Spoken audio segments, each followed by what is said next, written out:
కార్తీక దీపం ఇది నవవసంతం సీజన్ 2లో 742వ ఎపిసోడ్. ఇప్పుడు రివ్యూ చూద్దాం. మాట్లాడతాను. చూసేవాళ్ళు నువ్వు మ్యాట్ అనుకుంటారు. అనుకున్న వాళ్ళతో నేను ఏకీభవించాను. అలాగని అనుకోవద్దని కూడా చెప్పను. మంచైనా చెడైనా సరే నా కోసం ఒకరు వాళ్ళ టైం కేటాయించి మరీ ఆలోచిస్తున్నారంటే ఐఎమ్ వెరీ హ్యాపీ. నిన్ను చిన్నప్పుడే ఓ మంచి డాక్టర్ కి చూపించుంటే మత్తి పోకుండా అప్పుడే తగ్గుండేది. చాలా బాగా చెప్పావు. కాకపోతే దీంట్లో నువ్వు నాకంటే సీనియర్. చూసింది చాలు, ఇచ్చిన మాట ఏంటో గుర్తు చేయి. నీకు వెనక్ కూడా కళ్ళున్నాయంట్రా? నీలాంటి దాని గురించి నాకంటే బాగా ఎవరికి తెలుస్తుంది? నా టైం వేస్ట్ చేయకు.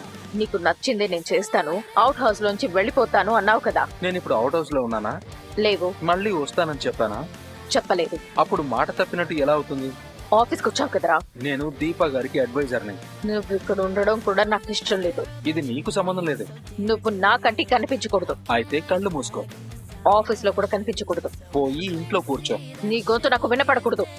అయితే చెవుల్లో దూది పెట్టుకో. నువ్వు మళ్ళీ ఏదో కొత్త ప్లాన్ చేశా. అయితే అదేంటో నువ్వే చెప్పు. తెలివిగా మాట్లాడకురా. తెలివైన వాళ్ళు తెలివిగానే మాట్లాడతారు, నీలాగా మాట్లాడరు. నా మొహం ఎందుకు చూడడం లేదు? నాకు ఇష్టం లేదు. అబద్ధం చెప్తున్నావురా. నిజం చెప్పు. నిజం చెప్పడానికి ధైర్యం ఉంటే చాలు, కానీ అబద్ధం చెప్పడానికి కారణాలుండాలి. కారణం చాలా విలువైంది జోస్నా. ఇప్పుడు నేను విలువైన కారణాన్ని నీకోసం సృష్టించలేను.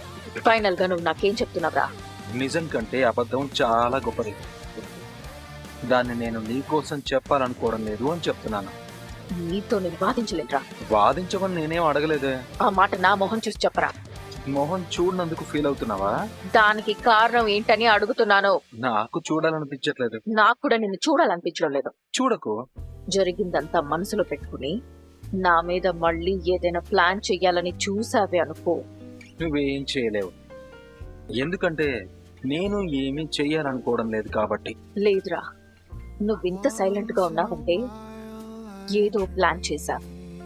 నిన్ను నేను తక్కువ అంచనా వేయకూడదు. నా గురించి ఎవరికి చెప్పకపోవడం, నా మొహం చూడకపోవడం, ఇలా తప్పించుకుని తిరగడం, ఇవన్నీ చూస్తుంటే ఏదో గట్టిగానే ప్లాన్ చేశా. సార్, మిమ్మల్ని చైర్మన్ గారు పిలుస్తున్నారు. వస్తున్నాను, పద. Okay sir. మా తాతతో ఏం చెప్తా? ఎందుకు పిలిచారో తెలియనప్పుడు నేనేం చెప్తాను? ఎందుకు వెళ్ళిపోయావని అడిగితే అబద్ధం చెప్పను. నిజం చెప్తావా? నిజం కూడా చెప్పను. రే చచ్చినోడా, ఏం చెప్తావో చెప్పి పోరా. చెప్పు. ఆ దరిద్రుడు ఎక్కడికి పోలేదు. నీకు దారిలో ఎదురుపడ్డా? ఆఫీస్ కి వచ్చి తగలంటాడు. అనుకున్నాను. వీడేంట్రా జోస్న తిట్టిందని అవుట్ హౌస్ ఖాళీ చేసుకోవడం ఏంటా అనుకున్నాను. అందుకేనా నువ్వు మా మమ్మీకి సపోర్ట్ గా మాట్లాడుతున్నావు? నేను విలని కాకూడదని ఒక మాట అన్నాను. ఇదిగో మనిద్దరం ఒకటే కదా. మనం కూడా పొడిచిందేం లేదు. నువ్వే పంపేశావని అందరికీ చెప్తున్నాడా? అసలు వాడి పద్ధతే విచిత్రంగా ఉంది గ్రాని. ఎలా ఉంది? రాత్రి ఏం జరగనట్టు, నేను వాడిని కొట్టనట్టు, అసలు నేనెవరో కూడా తెలియనట్టు బిహేవ్ చేస్తున్నాడు. ఇదేంటే కొత్తగా ఉంది. నా మొహం చూడట్లేదు గ్రాని. ఏ నువ్వేమైనా ఫీల్ అవుతున్నావా? గుద్దనంటే ముక్కు పగులుతుంది. ఎవరిది? వాడిదా? నీది. వాడు నీ ముఖం చూడకపోతే నీకేంటే? జోస్నా, జోస్నా, అయ్యో మరి ఇంత కంగారేంటి? ఏం సూరజ్, అవుట్ హౌస్ లో నీ తాలూకా వస్తువులేవి లేవేంటి? ఎక్కడికి వెళ్ళిపోయావు? ఎక్కడి నుంచి వచ్చానో అక్కడికి వెళ్ళిపోయాను సార్. ఎందుకు? ఎన్నాళ్ళని ఉంటాను? ఇన్నాళ్ళు ఎందుకున్నావని నిన్నెవరైనా అడిగారా? అడిగే వరకు తెచ్చుకోవడం మర్యాద కాదు సార్. మర్యాద గురించి మాట్లాడుతున్నావంటే నీకేదో అవమానం జరిగినట్టుందే. మీరు అవుట్ హౌస్ లో నన్ను ఉండమని ఆఫర్ చేసినప్పుడే నేను వద్దు అన్నాను సార్. కనీసం గాయాలు మానే వరకైనా ఉండు అన్నారు. గాయాలు మానిపోయిన తర్వాత ఖచ్చితంగా వెళ్ళిపోవాలని ఏమీ లేదే. అంటే నువ్వు ఇంకా అప్పటి సూరజ్ లానే ఉండాలనుకుంటున్నావా? అలాగే ఉన్నాను సార్. కానీ నేను నిన్ను అప్పటి సూరజ్ లాగా చూడాలనుకోవడం లేదు. అప్పుడు నువ్వు కేవలం ఒక పేరు మాత్రం, లేదా మాకు సాయం చేసిన ఒక మంచి మనిషివి మాత్రం. కానీ ఇప్పుడు సూరజ్ నా మనిషి, నా ఇంట్లో మనిషి. నా మనవడు కార్తిక్ అంటే నాకు చాలా ఇష్టం. వాడితో సమానమైన స్థానం నీకు ఇచ్చాను అంటే నా మనసులో నీకున్న స్థానం ఏంటో నువ్వు అర్థం చేసుకోవచ్చు. అంత విలువైన స్థానం ఇచ్చినందుకు సంతోషమే సార్. కానీ విలువైన స్థానాలు ఎప్పటికీ శాశ్వతం కావు. అతిథిలా వచ్చిన వాళ్ళు అతిథిలా వెళ్లాల్సిందే. నువ్వు అతిథివి కాదు సూరజ్, అవసరానికి మించి దగ్గరికి తీసుకోవడం మీ మంచితనం సార్. మీ మంచితనాన్ని నేను అవకాశంగా తీసుకోలేను. నువ్వు ఈ నిర్ణయం తీసుకోవడానికి కారణం ఎవరు? నా నిర్ణయాలు నేనే తీసుకుంటాను సార్. ఇలాంటి నిర్ణయం తీసుకునే ముందు మాతో చెప్పాలనిపించలేదా? ఇక్కడ మీరు ఇప్పుడు నన్ను ఏం అడుగుతున్నారో ఇంటి దగ్గర కూడా అదే అడిగేవాళ్ళు. చెప్పకుండా వెళ్ళిపోయావని ఆఫీసులో కనిపిస్తే అడగను అనుకున్నావా? నేను ఆఫీస్కి వచ్చింది అడ్వైజర్ గా కంటిన్యూ చేయడానికి కాదు సార్. మరి నాకు దీపా గారు అప్పగించిన బ్యాలెన్స్ వర్క్ ఫినిష్ చేసి వెళ్ళిపోవడానికి. వెళ్ళిపోవడం అంటే ఇక్కడి నుంచి కూడా శాశ్వతంగా ఎక్కడికి వెళ్ళిపోతావు? నా మనసుకి నచ్చిన చోటుకి. ఇక్కడ ఉండటం నీ మనసుకి ఎందుకు ఇష్టం లేదు? నాకు ఇష్టం లేదు సార్. అదే ఎందుకని అడుగుతున్నాను. కారణాలు తెలిస్తే నేను వాటిని సర్దిద్దొచ్చు కదా. నేనే కారణం సార్. నేనే అంటే నా మనసుకి ఉండాలనిపించని చోట నేను ఉండలేను సార్. చూడు సూరజ్, నేను నీకంటే పెద్దవాణ్ణి, ఎంతో జీవితాన్ని చూసిన వాడిని. తప్పు చేస్తే సొంత వాళ్ళని కూడా నేను వెళ్ళేశాను. వాళ్ళ ముఖం కూడా చూసేవాడిని కాదు. అలాగని నాకు నచ్చిన వాడిని నేను ఏనాడూ వదులుకోలేదు. ఒకవేళ నాకు తెలియకుండా నా వల్ల ఏదైనా తప్పు జరిగి బాధపడిన వాళ్ళు ఎవరైనా ఉంటే నేను తర్వాత అర్థం చేసుకుని వాళ్ళని మళ్ళీ దగ్గరికి రానిచ్చేవాడిని. ఎందుకంటే నేను మనిషినే. నాకు తెలియకుండా కొన్ని తప్పులు జరుగుతూ ఉంటాయి. వాటిని సర్దిద్దుకొని ముందుకెళ్ళటమే జీవితం. నీ విషయంలో నేను ఏదైనా తప్పు చేశానా? లేదు సార్. పోనీ నా వాళ్ళెవరైనా తప్పు చేశారా? చస్తే అడిగే దిక్కులేని అనాథవి నీకు శివనారాయణ గారి మనవరాలు కావాల్సి వచ్చిందా? ఈ అవుట్ హౌస్ వదిలి వెళ్ళిపోవాలి. తప్పులు నిర్ణయించాల్సిన అవసరం లేదు సార్. నా నిర్ణయాలు నా ఇష్ట ప్రకారమే జరుగుతాయి. వాటికి కర్త కర్మ అన్నీ నేనే. ఉండాలనుకున్నాను ఉన్నాను, వెళ్ళిపోవాలనుకున్నాను వెళ్ళిపోయాను. ఆఫీస్లో నా వర్క్ కూడా ఫినిష్ అయిపోయింది సార్. దీపా గారికి చెప్పేసి ఇక్కడి నుంచి బయలుదేరుతాను. ఉంటాను సార్. వెళ్లే ముందు నా మాట విని వెళ్ళు.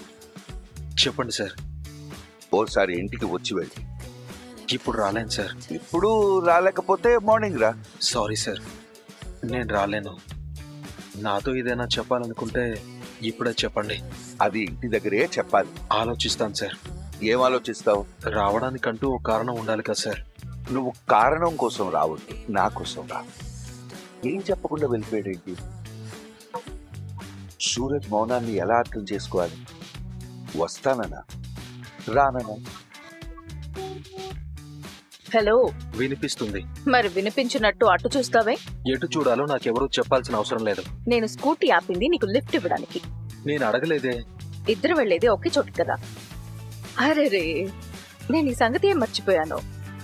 తమరిప్పుడు అవుట్ హౌస్ లో ఉండడం లేదు కదా? నీ మెమరీ బాగా వర్క్ చేస్తున్నట్టుంది.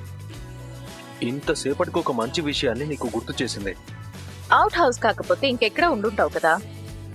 ఎక్కడ డ్రాప్ చేయాలో చెప్తే అక్కడ డ్రాప్ చేస్తా. అవసరం లేదు. ఇన్ని రోజులు నువ్వు నన్ను ఆఫీస్ కి డ్రాప్ చేసావు కదా, రుణం తీర్చుకుంటున్నాను అనుకో. నేనెవరికి రుణపడలేదు. మాటలో ఏదో తేడా వచ్చింది. నీ చెవికి ఏదో ప్రాబ్లం ఉన్నట్టుంది. చూపులో కూడా తేడా వచ్చింది. మంచి కంటి డాక్టర్కి చూపించుకో. చూపించుకుంటాలే గాని లోపల ఏం మాట్లాడా? ఏ లోపల? నిన్ను మా తాత లోపలికి పిలిచాడు కదా, ఎందుకు? మాట్లాడడానికి. ఏం మాట్లాడావు? నేను మాట్లాడడానికి కాదు, శివనారాయణ గారే నాతో మాట్లాడడానికి. పోనీ ఆయనే నీతో ఏం మాట్లాడారో చెప్పు.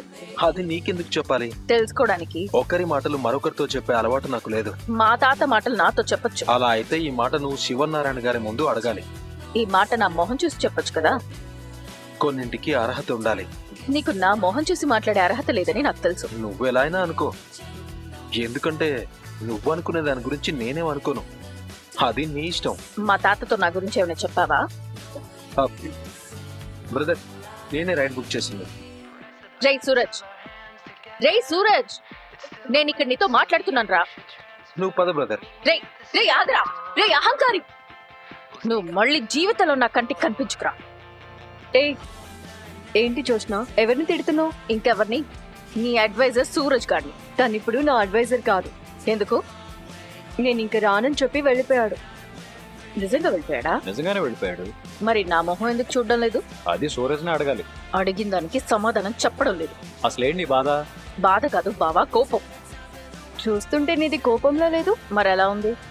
సూరజ్ నీ వైపు చూడనందుకు బాగా డిసప్పాయింట్ అయినట్టు ఉంది. అలాగే నేను నీతో చెప్పానా? కొన్ని చెప్పాల్సిన అవసరం లేచాను మరదలా, మొహం చూస్తే అర్థమైపోతుంది. అలాంటిదేం లేదులే బావా. కొందరు మన జీవితంలో నుంచి వెళ్ళిపోతే హ్యాపీగా ఉంటాం. సూరజ్ కూడా అలాంటి వాడే. జ్యోత్స్న పైకి కోపం నటిస్తుంది గానీ లోపల బాధపడుతుంది బా. కనిపిస్తుంది బావా. ఇంతకీ మన సూరజ్ పరిస్థితి ఏంటి? తాత సూరజ్తో ఏం చెప్పాడో మనతో చెప్పాడు కదా, చూద్దాం సూరజ్ ఏం చేస్తాడు. నన్ను కాసేపు ఒంటరిగా వదిలేయ్. నీ జీవితం బాగుపడ్డానికి సరైన నిర్ణయం తీసుకున్న టైం వచ్చింది. వచ్చిన అవకాశాన్ని నాశనం చేసుకోకు. నిర్ణయం తీసుకోవడానికి ఇంకేం మిగలేదు. ఆ సూరజ్ గాడు ఇంట్లో నుంచి పోవడానికి ఏం చేయాలో అది చేశాడు. వాడు పోయాడు. నువ్వు కూడా మర్చిపో. నీకా దేవుడు అందంతో పాటు తెలివిచ్చుంటే బాగుండేది. నేను తెలివైన దాన్ని కాబట్టే నా జీవితం ఆ సూరజ్ గాడికి బలైపోకుండా కాపాడుకున్నాను. ఆపవే పిల్లబాతు బచ్చా. ఎవరైనా నిద్రలో కలగంటారు, కానీ నువ్వేమో మెలకులోనే కలగంటున్నావు. నీకు మత్తిపోయి బుర్ర మోకాల్లోకి దిగిపోయింది. అందుకే వాస్తవాన్ని కిలోమీటర్ దూరం నుంచి చూస్తున్నా. అయితే నీకు రియాలిటీ చూపించాల్సిందే. ఏంటది? చూపిస్తాను, చూడు. ఇదెందుకు? సూరజ్ గాని నీకు కట్టబెట్టకుండా ఈ ఇంట్లో వాళ్ళు నిన్ను వదిలిపెట్టరు. నేను చచ్చినా వాణ్ణి పెళ్లి చేసుకోను. సరే అయితే నీకున్న బలాలు, వాడికున్న బలాలు, నీకున్న బలహీనతలు, వాడికున్న బలహీనతలేంటో చూద్దాం. సూరజ్, జ్యోత్స్న, ఒకటి. ఇది వాడికున్న బలం. గ్రానీ, ఏంటి నీ పేరు రాసావ్? సారీ, నేను కూడా వీళ్ళ పార్టీలో చేరిపోయాను. ఉదయం నువ్వు వాళ్ళకి సపోర్ట్ గా మాట్లాడినప్పుడే నాకు డౌట్ వచ్చింది, కానీ నా దగ్గర కవర్ చేశా. అవునే, కవర్ చేశాను. చూడు, నేను చెప్పేది నువ్వు బుర్ర పెట్టుకుని విను. చెప్పు. నువ్వు దాసుపుత్రువి. ఈ విషయం వాడికి తెలీదు. కార్తీకి, దీపకి తెలిసినా సూరజ్ గడికి చెప్పరు. నీ పెళ్లి తర్వాత ఆస్తి మొత్తం నీ పేరు మీద రాస్తానని అన్నాడు మీ నాన్న. ఏంటి గుర్తుందా? 15 నెలల లోపు తన కూతురికి పెళ్లి కాకపోయినా, పెళ్లి సంతానం కలగకపోయినా ఈ ఆస్తి మొత్తం తన మేనల్లుకు మరిచెందు. నువ్వు నా కూతురికి కాదని చెప్పు, ఇప్పుడే వీలునామా మారుస్తాను. గుర్తుంది. ఈ పెళ్లి ముహూర్తం పెట్టగానే వాళ్ళంతా ఆ పని మీదే ఉంటారు. మెళ్ళో 3 ముళ్ళు పడ్డంతో పాటు ఆస్తి కూడా నీదే అవుతుంది. సూరజ్ అనాథ కాబట్టి బడి ఇల్లరికం వస్తాడు. నువ్వు పెళ్ళైన తర్వాత కూడా ఈ ఇంట్లోనే ఉండొచ్చు. నువ్వు ఆడిందే ఆట, పాడిందే పాట, అడ్డు అదుపు లేకుండా నీకు నచ్చినట్టు ఉండొచ్చు. పైగా నువ్వు ఈ పెళ్లికి ఒప్పుకుంటే మీ అమ్మ కూడా నిన్ను నెత్తిని పెట్టుకుని చూసుకుంటుంది. ఆ సూరజ్ గాడికి నువ్వంటే ఇష్టమే. కాకపోతే వాడు నీలాంటోడే, ఏది నేరుగా చెప్పి చావడు. నీకు మనసులో వాడంటే ఓకే అని ఉన్నా నీ అహంకారం ఒప్పుకొనివ్వట్లేదు. అలాగని నేను నీతో చెప్పానా? ఆఫీసులో వాడు నిన్ను చూడకపోతే నీకెందుకే కోపం వచ్చింది? వాడు నీకంటే తెలివైనోడే. ఎవరిని ఎలా ఒప్పించాలో వాడికి తెలుసు. వాడు అందంలో కూడా నీకు సరైన జోడేనే. వాణ్ణి నువ్వు పెళ్లి చేసుకుంటే వాడొక్కడే ఈ రెస్టారెంట్ అంతా నడుపుతాడు. నువ్వప్పుడు దర్జాగా యువరాణిలా బ్రతకొచ్చు. నిన్నలా చూడాలని దాసు కూతురుగా ఉన్న నిన్ను దశరథ కూతుర్ని చేసింది జ్యోత్స్న. ఈ సంబంధం వద్దన్నావనుకో, వీళ్ళు వేరే సంబంధం చూస్తారు. అప్పుడు నువ్వు పెళ్లి చేసుకుని అత్తారింటికి వెళ్ళిపోవాలి. అప్పుడు ఆ బ్రతుకు నువ్వు కోరుకున్నట్టు ఉండదే. నా మాట విని పెళ్లికి సరే అని ఒప్పుకోవే. జ్యోత్స్న, జ్యోత్స్న, ఏదో ఒకటి చెప్పవే. నీకు పెళ్లి ఇష్టమే కదా? మౌనంగా పోయింది అంటే ఏమర్థం చేసుకోవాలి? ఈ రోజు మేము సూరజ్ తో మాట్లాడుతున్నాం. సూరజ్ తో ఏం మాట్లాడతారు? పోయాడు కదా. వస్తాడు. నీతో చెప్పాడా? రానని నీతో చెప్పాడా? వాడు వస్తాడో రాడో పక్కన పెట్టండి. వాడితో ఏం మాట్లాడతారు? నీ పెళ్లి గురించి. పెళ్లి గురించి మాట్లాడడం ఏంటి? నిన్ను పెళ్లి చేసుకోమని సూరజ్ని అడగబోతున్నాం. వాడెవడో మర్చిపోయారా?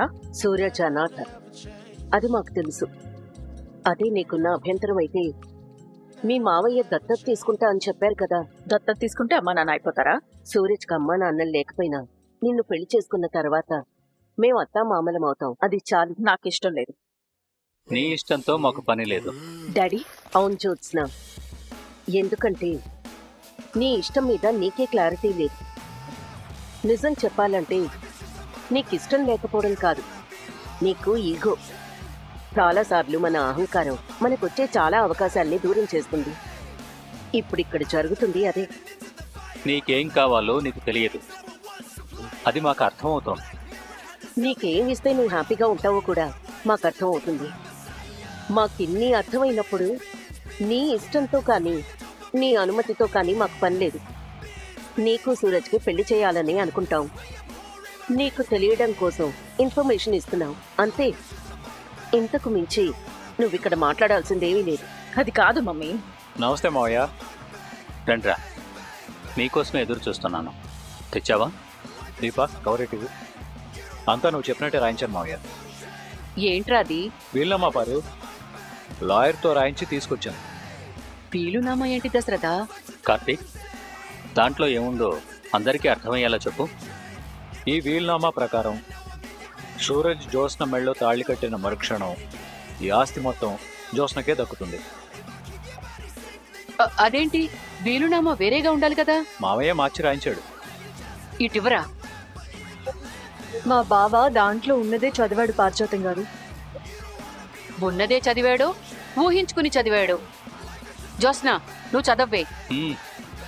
అది నేనే రాయించానంటుంటే జ్యోత్స్న చదవమంటావేంటి పిన్ని? నువ్వు ఒకసారి చదవ్వే. ఏది ఎవరికి ఇవ్వాలో కూడా నీకు తెలియదు. ఏంటి దశరథ ఇదే? ఇప్పుడు ఈ వీలునామా మార్చి రాయించాల్సిన అవసరం ఏమొచ్చింది? దానికి కారణం నేనే మావయ్య గారు. ఆస్తి మొత్తం పోతుందని ఈ కార్తీక్ గాడు గొడవ పడతాడు కదా సుమిత్ర. అలా ఇంతకు ముందు జరగలేదు, ఇక మీదట జరగదు.